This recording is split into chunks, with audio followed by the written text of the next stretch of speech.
I think this year it fits perfectly. Right now, I just did some 400s. I've opened up my season with the hurdles, found my rhythm back again, and now I'm doing this one and London to really see where we're at before we go back to training and get ready for the last competition before Worlds. So I'm really excited to be here and test my shape.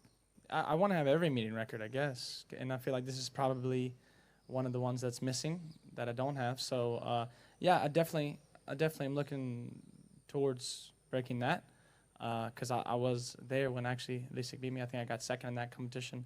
So yeah, I feel like I have a little bit of something to prove here. I didn't have my best competition here a couple years ago also, and so I feel like there is still something that's like bubbling that I want to prove out here on the track because it is a super beautiful stadium, beautiful city, of course, and a place that I feel like I can jump high, and I just haven't really put it all together here yet. So yeah, I'm looking forward to it. Definitely want to jump over 602, and that's for sure the baseline of what I want to do. Yeah, it's great to be back here. The first time was 2020, my first ever Diamond League in COVID times, and now I get to see it completely differently 5 years later. So I think that's really nice to see. And like you say, it's one I didn't win, so of course that always brings some nice pressure and more hungriness, I would say, to the start line. So I'm just really excited. It's a great field I get to compete in, and I think the track looked great, the circumstances look great, so I'm really excited.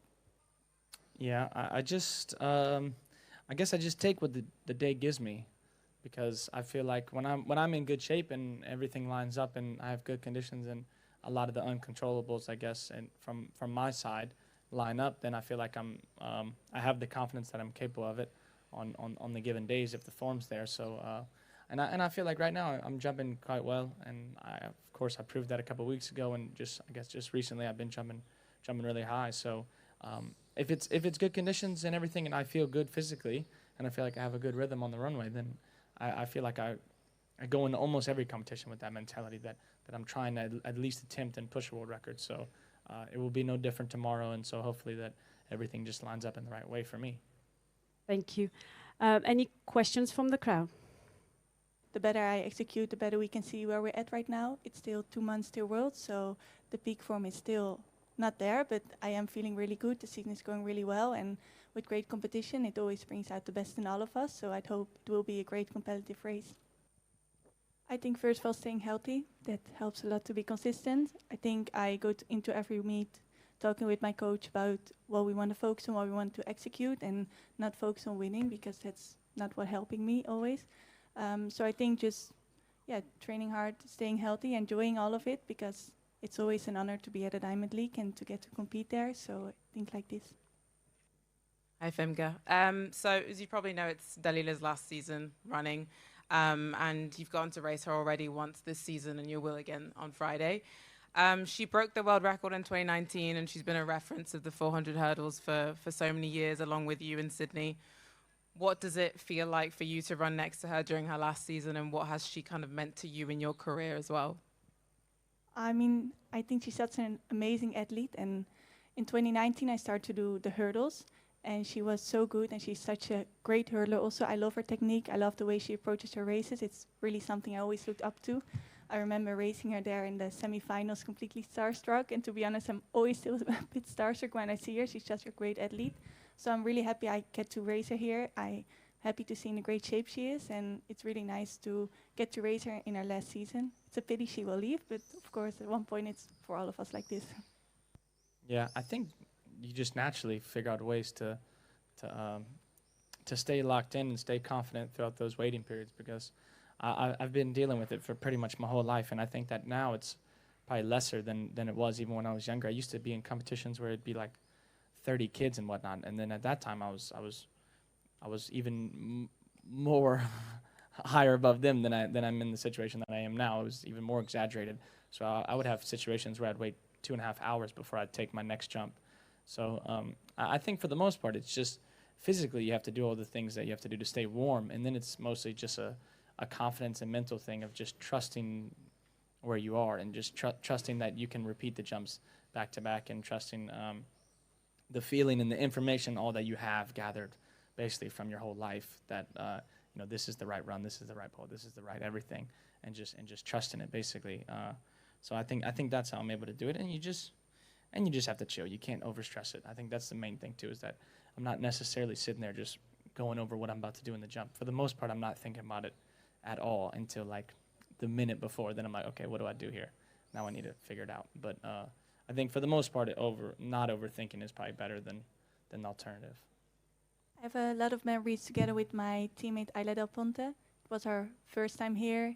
She even won the meet here. So I think I have a lot of memories coming in here with her, seeing everything what happens for the first time when you're at a Diamond League. And yeah, I think just a lot of happy emotion, also really excited. And I think also being in Monaco while there weren't a lot of people because it was in COVID. So I think, yeah, just a lot of happy memories. It's been the same pretty much for the past few years. It's just I'm just trying to incorporate as much speed as I possibly can while still being able to control the last few steps at the takeoff and still be in like the right positions and still be able to control it. But technically, I really focus on like not so much after that. It's really just I just really try to hammer the run and the takeoff, and then because I feel like everything that happens after that is like it's super specific, but it's kind of like riding a bicycle also at the end of the day for me. And I feel like for the most part, the rest of it is more even physical and mental than it is technical, because I feel like it's something that's just ingrained in me. But I just try to get really fast, and I try to make sure that I can control and incorporate that on the runway. And that's the most important for me. Other than that, I don't really like do technical stuff that much, honestly. Yeah, the goal for me, as you guys will always hear me say for the rest of my career, and that's always to win.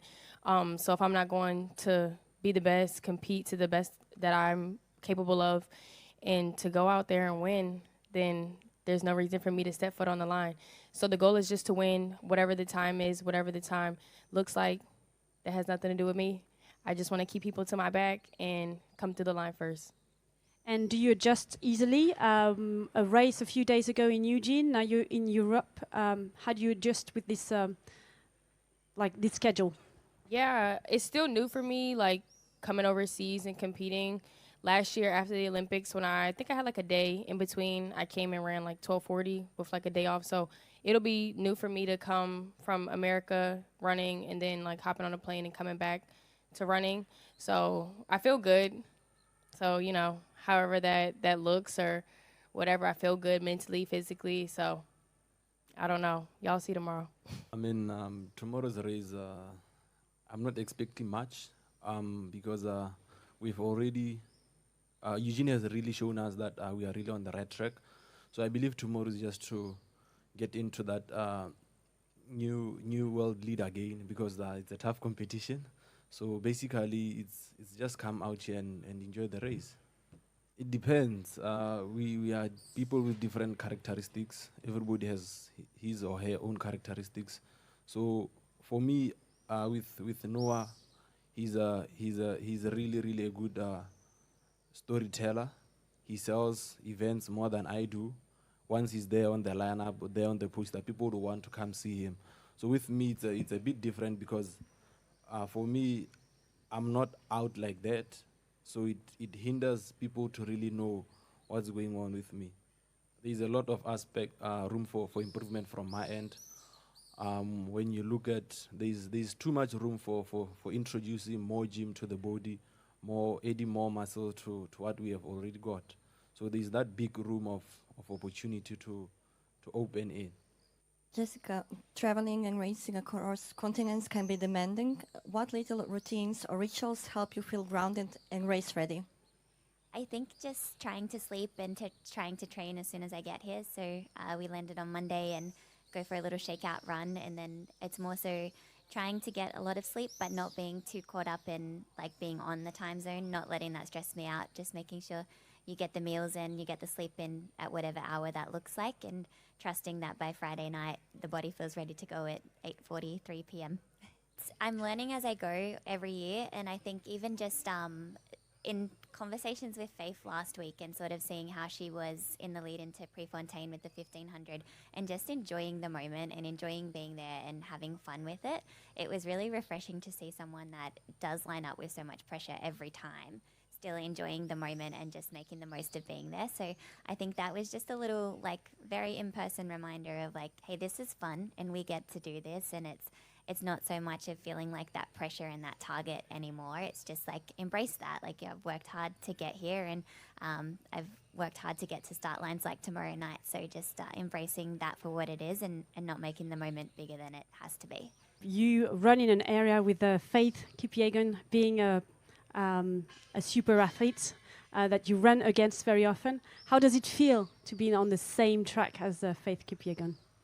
It's pretty special. I think you feel the magic from the moment you sort of see the start list with her name on it. You kind of just know that the whole field is going to run their best behind her. So I think it's very much just one of those things that we appreciate every opportunity to bring the best out in ourselves, and Faith encourages the whole field to kind of do the same. So it's just it's kind of indescribable the effect she's had on our event and continues to have and will have for another few more years. Yeah.